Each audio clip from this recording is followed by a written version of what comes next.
Shalom, puji Tuhan, bersyukur kepada Tuhan Yesus.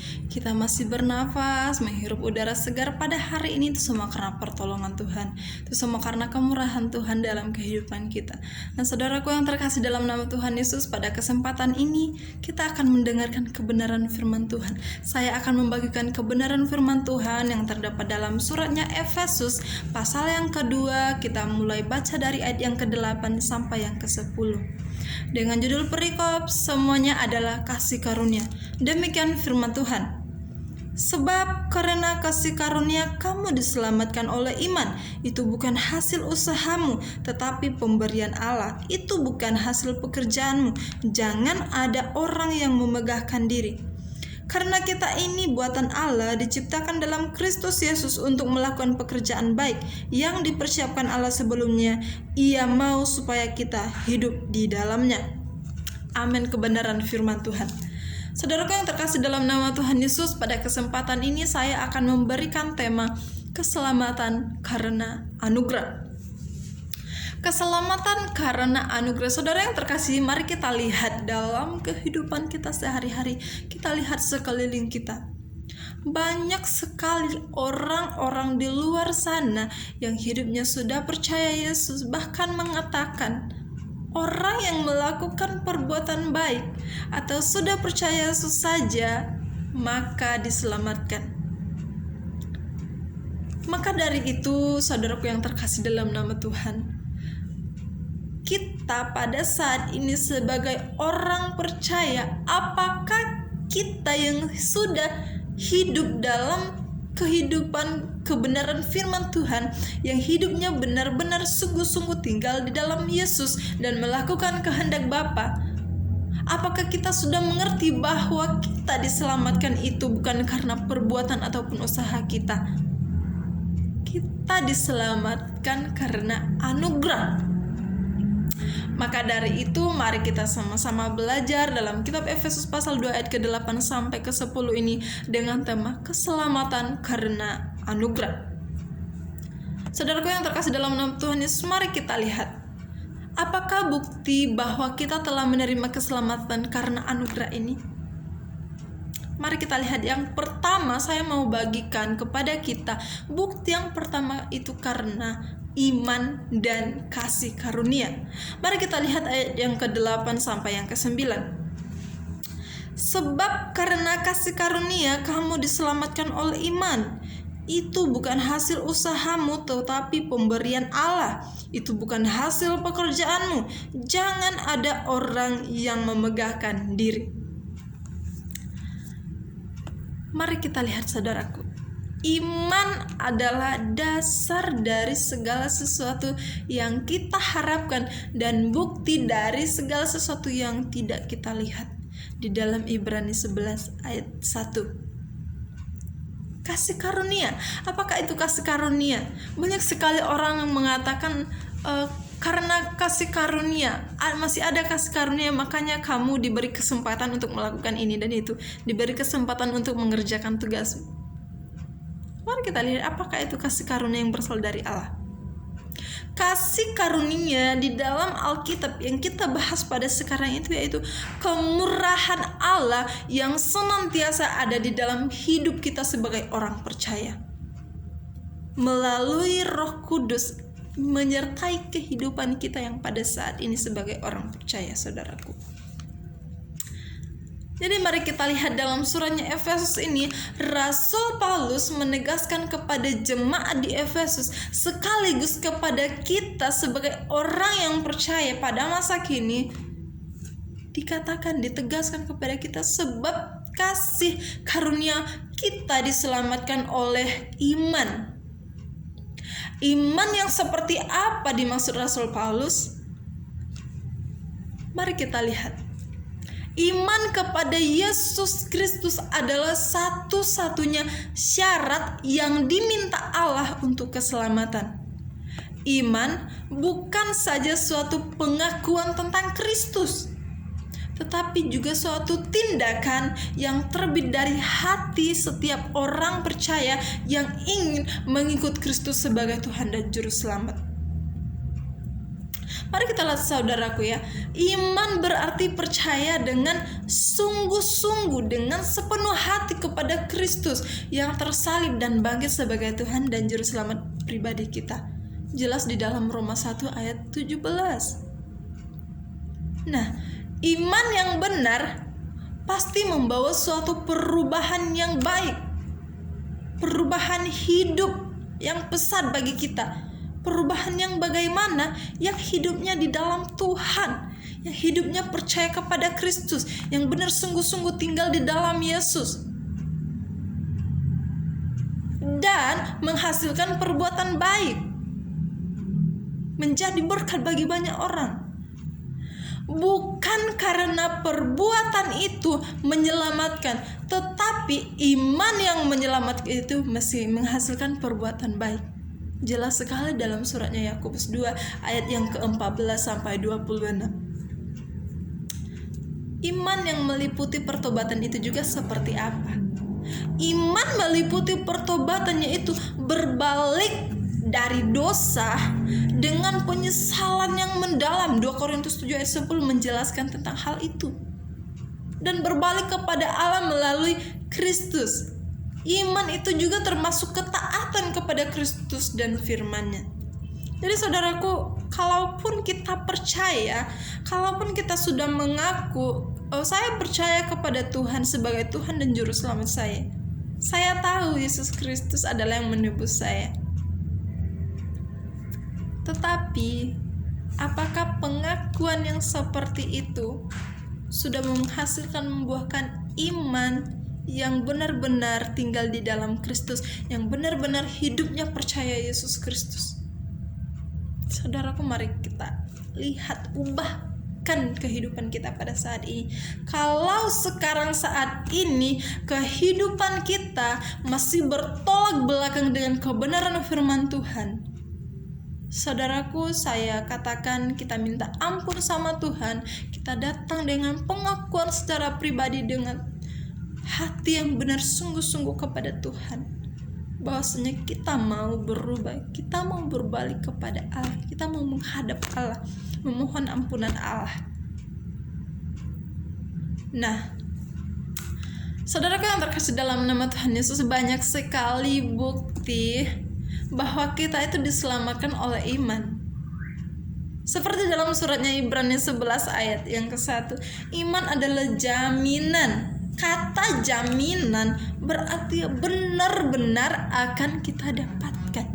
Dari apa yang kita harapkan, bukti dari apa yang tidak terlihat. Jelas di dalam Ibrani pasal 11 ayat 1. Juga dalam suratnya Matius 17 ayat 20. Dan Yesus berkata kepada mereka, karena engkau kurang percaya, sebab sesungguhnya aku berkata kepadamu, jika engkau memiliki iman sebesar biji sesawi saja, engkau akan berkata kepada gunung ini, pindahlah dari sini ke sana.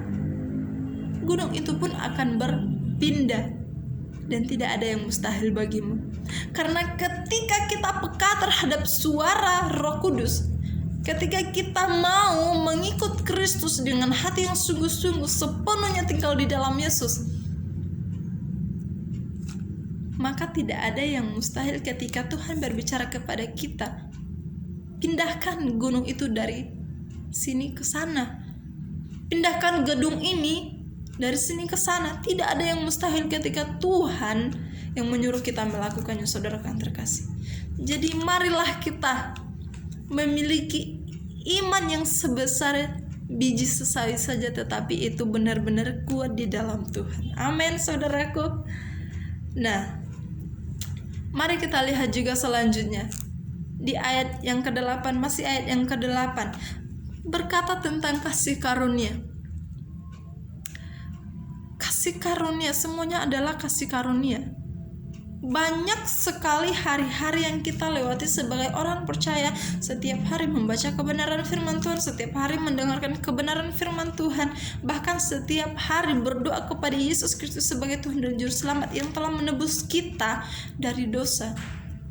Kita tahu bahwa di dalam Yohanes 3 ayat 16 berkata, karena begitu besar kasih Allah akan dunia ini sehingga Ia mengaruniakan anaknya yang tunggal, supaya setiap kita orang yang percaya kepadanya tidak binasa, melainkan memperoleh hidup yang kekal. Saudara,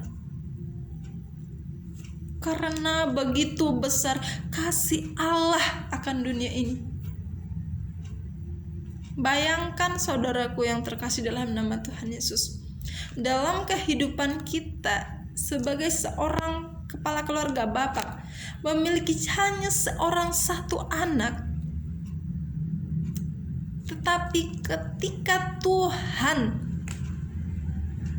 menyuruh seperti dalam kisah Abraham di Perjanjian Lama untuk mengorbankan anaknya, apakah kita rela? Apakah kita seperti Abraham yang punya iman, yang benar-benar percaya kepada Yesus, benar-benar percaya kepada Allah? Apakah kita mau mengorbankan anak kita satu-satunya untuk menebus semua umat ciptaan Tuhan, untuk menebus dosa-dosa manusia? Mari kita lihat dalam kehidupan kita, pribadi lepas pribadi, hari-hari yang kita jalani.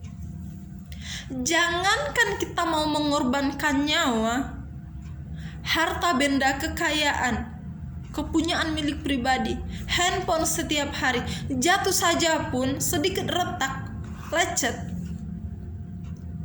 kita sudah waspada, kita sudah bergegas, aduh, ini bagaimana ini, nanti nggak ada gantinya, ini nanti bagaimana, ini saya tidak punya apa-apa lagi untuk membelinya, saya tidak punya apa-apa lagi ketika saya kehilangan ini, sesuatu yang berharga. Tapi kita mari sadar, saudaraku, kita sadar sebagai orang yang percaya, mari kita lihat dalam kehidupan kita, Kristus benar-benar ada dalam kehidupan kita. Kita harus sadar, kita harus peka. Kita harus lihat betapa begitu besar kasih Allah dalam kehidupan kita, kasih Allah dalam dunia ini, sehingga Ia mengaruniakan anaknya yang satu-satunya, yang tunggal, turun ke dalam dunia untuk menebus kita orang berdosa, manusia berdosa. Supaya apa? Supaya kita tidak binasa, orang-orang percaya kepadanya tidak binasa, melainkan memperoleh hidup yang kekal, saudaraku. Jadi Allah tidak memilih, oh dia sudah ibadah nih, dia sering kebaktian setiap hari, dia sering baca firman Tuhan, sering berdoa, sering share firman Tuhan, bahkan sering membantu orang-orang melakukan perbuatan baik, saya harus selamatkan dia. Oh tidak, saudaraku, kita tidak boleh berpikiran hal seperti itu. Karena kenapa dikatakan di ayat yang ke-8 ini, itu bukan hasil usahamu, itu bukan hasil pekerjaanmu.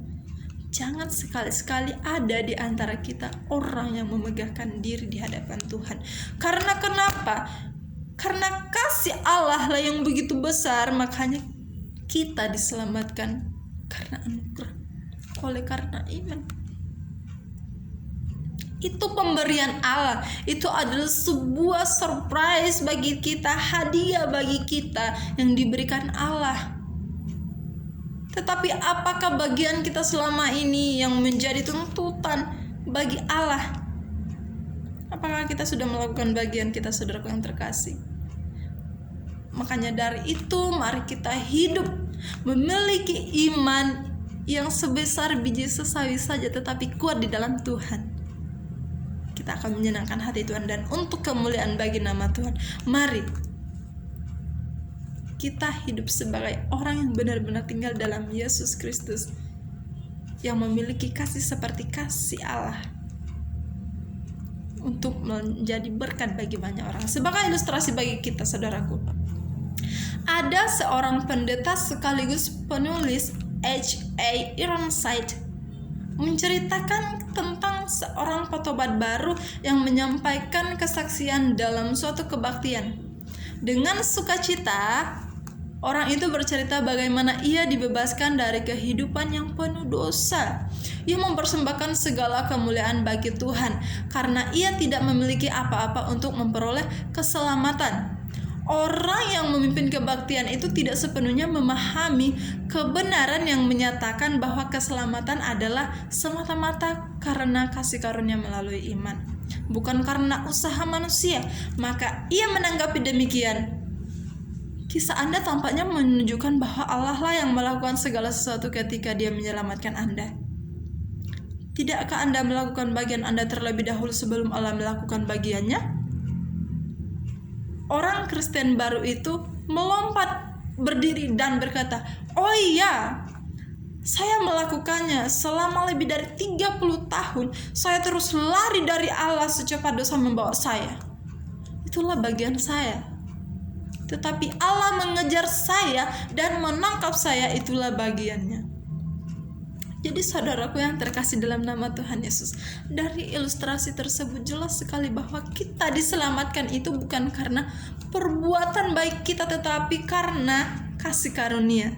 Dan hanya oleh kasih karunia. Kasih karunia, kasih karunia, kasih karunia. Jelas sekali dalam Roma 3 ayat 24, saudaraku.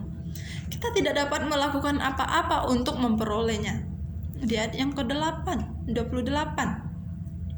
Nah, penebusan kita adalah hadiah dari Allah, bingkisan dari Allah, seperti halnya kita mendapatkan kado ulang tahun.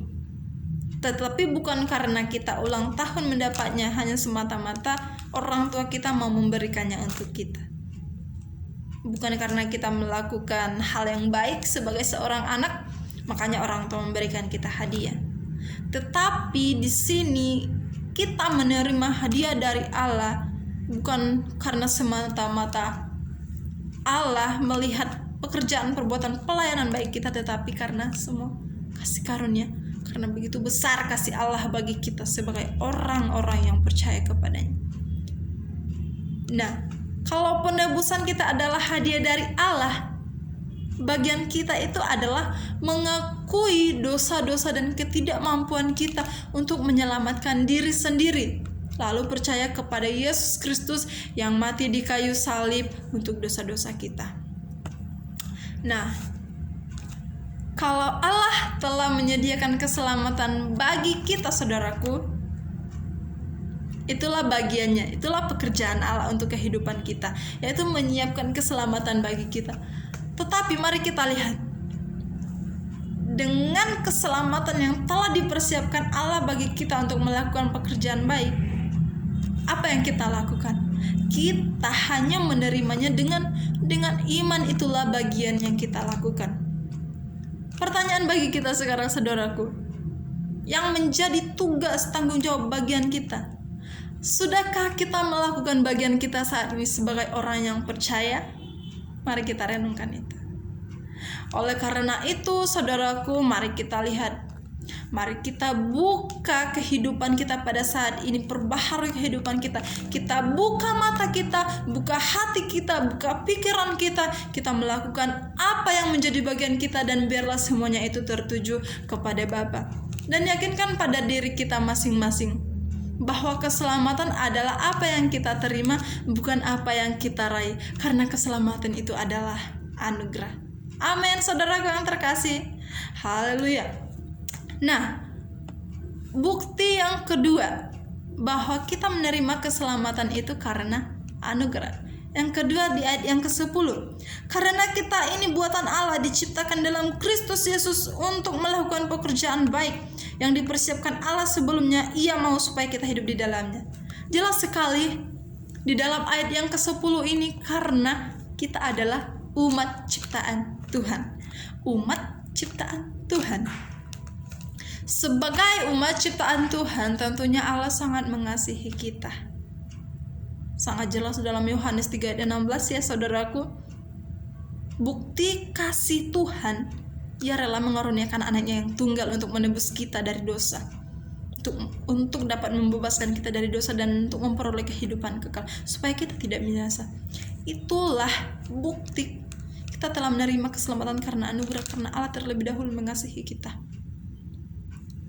Begitu besarnya kasih Allah akan dunia ini sehingga orang yang berdosa sekalipun diselamatkan. Itu artinya bukti bahwa kita menerima keselamatan yang karena anugerah itu, karena kita ini adalah umat ciptaan Allah yang dikasihinya. Nah saudaraku, mau bukti apa lagi kalau kita adalah umat yang dikasihinya? Jelas dia mengutus anaknya yang tunggal ke dalam dunia supaya melalui anaknya kita beroleh hidup yang kekal. Itu artinya Allah sangat mengasihi umat ciptanya sekalipun orang yang berdosa. Kita memang orang berdosa, tetapi kalau kita memang mengaku dengan mulut kita, percaya dengan hati, sepenuh hati kita, Yesus Kristus adalah Tuhan dan Juru Selamat kita, kita akan tetap kuat dengan iman kita percaya kepada Yesus Kristus, maka kita akan diselamatkan oleh karena kasih karunia, oleh karena itu. Nah, sebagai sebuah ilustrasi gambaran dalam kehidupan kita, saudaraku, sangat jelas setiap hari Paskah kita peringati kematian Yesus di kayu salib.